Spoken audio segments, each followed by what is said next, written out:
This is Mountaintop History, a podcast produced by the Thomas Jefferson Foundation at Monticello.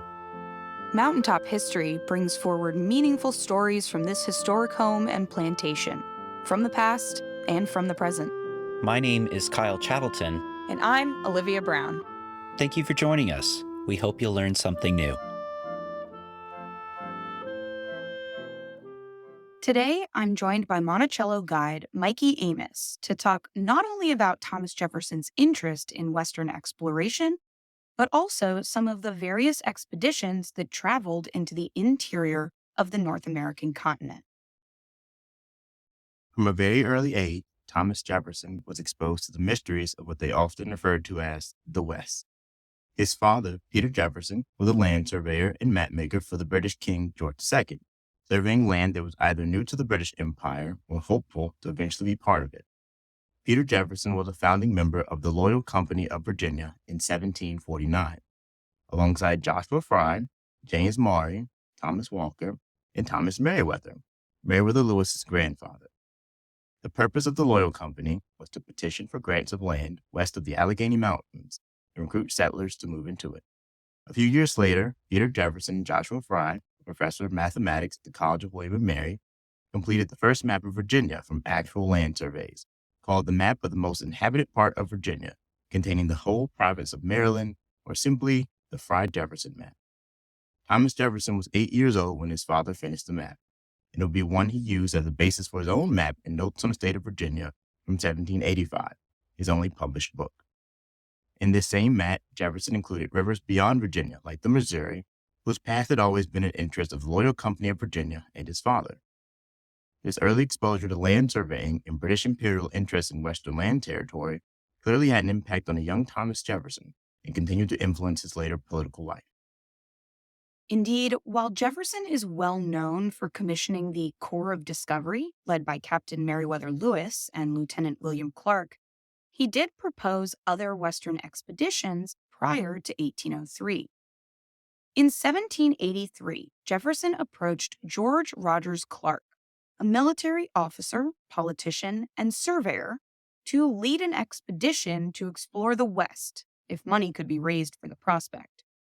Clark declined Jefferson's offer, but did in fact suggest that his younger brother, William Clark, be considered for something like this in the future.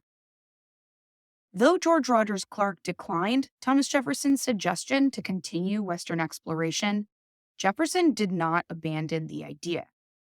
A few years later, while serving as the U.S. Minister to France, Jefferson supported a plan by an American explorer named John Ledyard to cross Russia, board a ship to the west coast of North America, and explore the continent from the Pacific eastward.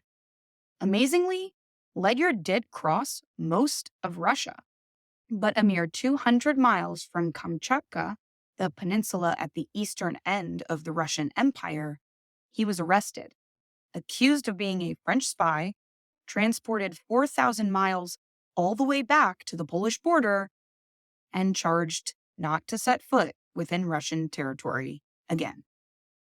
Then, in 1793, while serving as Secretary of State, Jefferson turned to his fellow members of the American Philosophical Society, an organization founded by Benjamin Franklin and based out of Philadelphia, an organization that was dedicated to furthering knowledge of the natural sciences.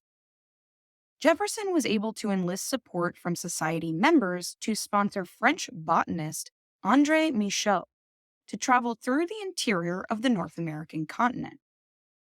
Michaux had been in the United States collecting tree and plant specimens for French King Louis XVI for almost 10 years, and was deeply interested and invested in the natural history of North America. When the French monarchy fell and Michaux's future employment became unclear, he worked with Jefferson and the American Philosophical Society to undertake the Western expedition. The Society's subscription agreement states that Michaux was, quote, to explore the interior country of North America from the Mississippi along the Missouri and westwardly to the Pacific Ocean, or in such other direction as shall be advised by the American Philosophical Society, and on his return to communicate to that said society the information he shall have acquired of the geography of the said country, its inhabitants, soil, climate, animals, vegetables, minerals, and other circumstances of note. Some famous names in early American history signed the agreement and pledged funding, and it is the only known surviving document that bears the signatures of the first 4 American presidents together. Unfortunately for everyone involved, Edmond Charles Genet, France's minister to the United States at the time, reminded Michaud of his duty to the French Republic and ordered him to instead trek through Kentucky wilderness and deliver messages of a secret military mission. But that is a podcast for another time. None of the proposed expeditions prior to Jefferson's presidency panned out the way he hoped. But as president, Jefferson had new resources at his disposal and commissioned a number of expeditions to finally realize his hopes, not only for Western expansion, but also for understanding the flora, fauna, and people of the North American continent. The most famous of these is, of course, the Corps of Discovery, known more commonly as the Lewis and Clark Expedition, which we'll be covering more in our next 2 podcasts and have covered in the past as well. There are 2 other expeditions, however, that get much less attention today. In the summer of 1806, just before the return of the Corps of Discovery, Jefferson sent a second expedition into the new Louisiana Territory. Known as the Red River Expedition, a group of roughly 35 men, led by surveyor Thomas Freeman and botanist Dr. Peter Custis, set off to document the flora and fauna of the Red River. They explored the southwest portion of the Louisiana Territory in what is modern-day Arkansas and its borders with Texas, Louisiana, and Oklahoma. The journey was intended to also survey the river itself and meet with native nations, like the Corps of Discovery did. But throughout their travels, they were pursued by a large force of Spanish troops. The Spanish were unhappy about what they saw as American territorial encroachment, and though a tense incident ensued, Captain Richard Sparks of the Red River Expedition's party was able to get the vastly outnumbered Americans out of the situation without incident. The expedition itself was cut short, but the group did lay groundwork for what would become increasing American encroachment and control over the local Caddo and Alabama Coushatta native tribes in the region. A second expedition to explore the same area of the Arkansas and Red Rivers left from St. Louis, Missouri in 1806, this one led by Army Lieutenant Zebulon Pike.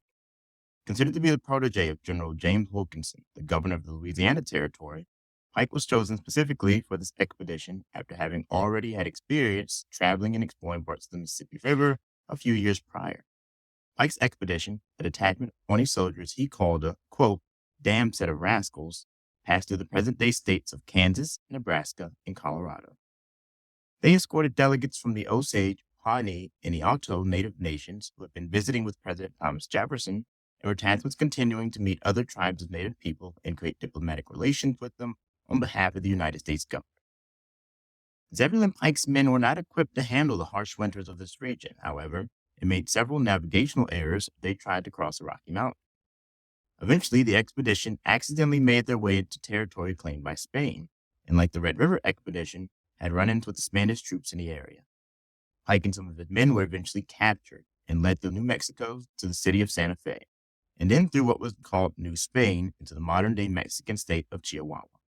Though he was a captive, his travel provided Pike with more information about the land, people living on it, and the Spanish strength in the area. In an effort to avoid further conflict or inciting war, the Spanish eventually escorted Pike and his men back to the border of the Louisiana Territory so they could return to their home country of the United States. The entire ordeal, as it turned out, had actually been orchestrated by Pike's mentor, General James Wilkinson, who turned out to be a double agent and Spanish spy. That is also a podcast for another time. Ultimately, what can be said about Thomas Jefferson's interest in the Western territories of North America and his influence on United States territorial expansion? While his interest in what people sometimes just referred to as the West began from a young age, Thomas Jefferson eventually had a keen interest in learning specifically about the natural history, geography, and people of these regions. It took until his presidency for any significant expedition to get off the ground. And even so, some of the expeditions he commissioned were met with difficulties and were cut short. It is, however, due in part to Thomas Jefferson that people around the world, over 200 years later, still know names like Meriwether Lewis and William Clark.